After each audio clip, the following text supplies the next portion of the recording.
You are filming, right? Because like, yeah. Hey, what's up, guys? It's Joe here, and hey, what's up?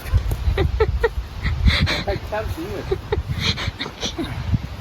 Hi, my name is Joe, and hey, what's up, guys? My name is Joe, and I went back to the iPhone 10 3-4 months ago now, and I have some thoughts. The iPhone 10 is, in my opinion, the second prettiest iPhone Apple has made, with the iPhone 4 being number 1. It was revealed as a One More Thing product in 2017 on the 10th year anniversary of the iPhone. And it was a pretty big deal as the first iPhone to remove the home button, featuring an OLED display, Face ID, and many other new features we still use in smartphones today. I've been above average interested in tech pretty much all my life, and I guess you could say I lean more heavily towards the Apple side of technology. But that doesn't mean I've only used iPhones and Macs though. Just last December, I decided to trade my iPhone 15 Pro Max for the Samsung Galaxy Fold 6 after using iPhones for the past, 16-17 years or so. Why? I don't know. I guess I just finally wanted to see if the grass was any greener on the other side of the fence, and let's be honest, I still think the iPhone Fold, I'm calling it, it's gonna be called iPhone Book or something. They're not gonna call it Fold. I still think that's pretty far away, but maybe not. Anyway, not to get off track, but my point was that I was stuck with that Galaxy Fold for, about 5 months before I realized that I'm just too deep into the Apple ecosystem to switch.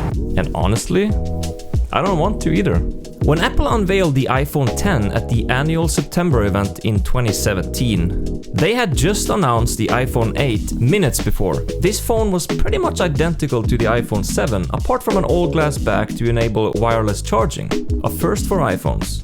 The design is very similar, but what set the 10 apart was, of course, the full top-to-bottom display. No more home button, but say hello to the notch. A feature still on iPhones today, though now it's disguised as the dynamic island. Honestly, I actually like the dynamic island. It's pretty useful. Overall, the phone is really well made, with the glass showing how resistant it is to scratching.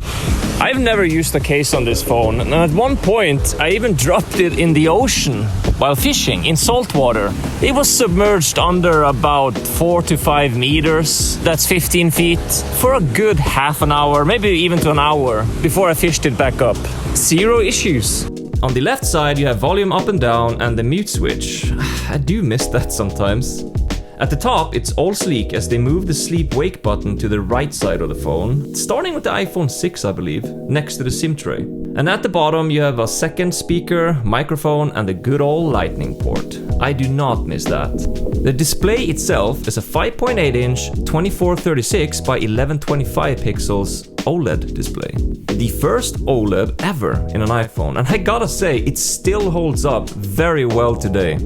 It doesn't get crazy bright like some smartphones do today, but it had at the time a record high 634 nits sustained brightness with a peak of just above 800. Color accuracy is fantastic, and DisplayMate said back in 2017 that it had the highest absolute color accuracy of any display we have ever tested.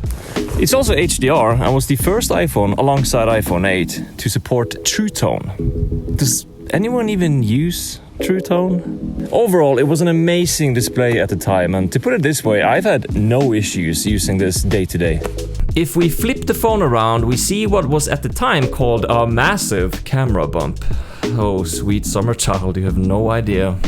We got 2 lenses on the iPhone 10, one 12 megapixel wide angle and one 12 megapixel telephoto lens with 2 times optical zoom and optical image stabilization. And on the front, there's a 7 megapixel selfie camera Apple called the True Depth camera. Phone cameras have come a long way since 2017 with dual, triple, and sometimes quadruple lenses, but using the iPhone X's camera, I still think it holds up pretty well. But one thing I do really miss though is the ultra-wide from my iPhone 15 Pro Max, as this is something I used pretty much all the time. I find myself having to walk pretty far back in situations that's even possible, just to get everything in frame. When it comes to video, the iPhone 10 can record up to 4K 60 frames per second on the rear camera and 1080p 30 on the front. Perfectly serviceable. Now, moving on to things that haven't aged so well is the performance and software. This phone has the A11 Bionic chip, which at the time was blazing fast. And using the phone for normal day-to-day tasks such as messaging and browsing the web, etc. is fine. It gets the job done. But as phones got faster, apps and games became more complex. Games like Pokemon Go ran flawlessly back in 2017, but now it's pretty laggy. It freezes all the time, and I could forget about playing more graphically intensive games like Monster Hunter Now or Genshin Impact. It's just not gonna happen.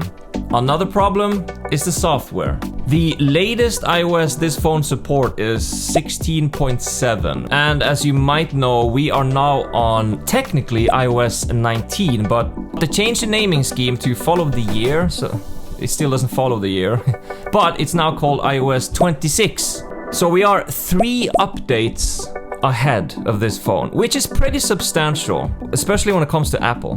But anyway, the point being that there's a lot of apps that has updated their software to support the newer versions, which means that you're either stuck with using an older version of the software, which can work fine on some apps, but some apps, they don't work at all. And that is a major issue. Software support is a big problem on its own, but the battery is a close second.